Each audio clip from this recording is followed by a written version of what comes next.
Karigumba information Amata Piramdana Khurai KONSAM LEIKAIDA Leiba Khurai HEIKRUMAKHONG Junior High School gi campus ta NOUNA SAGATLAKPA RCC gi classroom ani THUGAIRAMBABU LEIKAIGI club MEIRA PAIBI AMADI MAIKEI ADOMGI MIYAMGI MAIKEIDAGI YANINGDABA PHONGDORAKLI ngasi nungthil Khurai AC gi MLA L Susindro Masayauna laklaga JCB nachingba sizinnaraga sariba classroom gi building adu Thugairambani hari karigidamak saba loshilaba classroom Thugairamle bano haina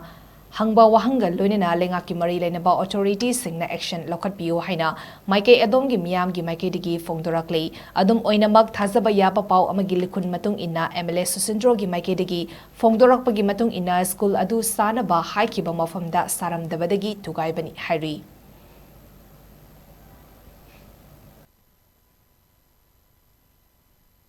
Akogi government gi school chakhan hanaba program amada government na construction hawraba school asida akoina harauna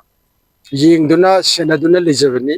adubu ngasi without any reason, without any information, without any document akogi school building anoba sagalaiba si Thugairamle very unfortunate, and we condemn it. It should not be repeated again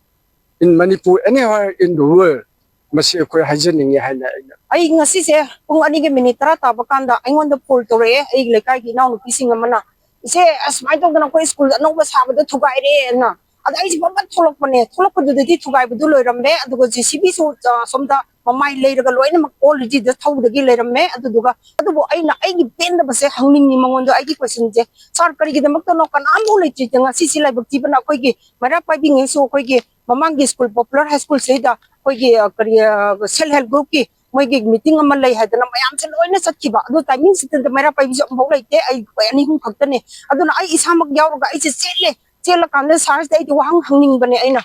kari gi damak loan la aga smana to biri bano akoina LEIKAIGI club ki lady mera PAIBI isamak su lady kari ma pawa information am ta pidana Thugari se kari gi no hai gi hana tan bado put am khakta ngar kan ma se gari ka khat ki bana hale ai yam nu ai tan pen na hale ai school sing ma pham zero kan dai bong khong kap ke da khai pi joro tai adu ki mati nuai jadi akoina school ji sagal ko matam da adu ki mati harau je school je expand to dore nuai dore higher secondary on dore sakhat po dore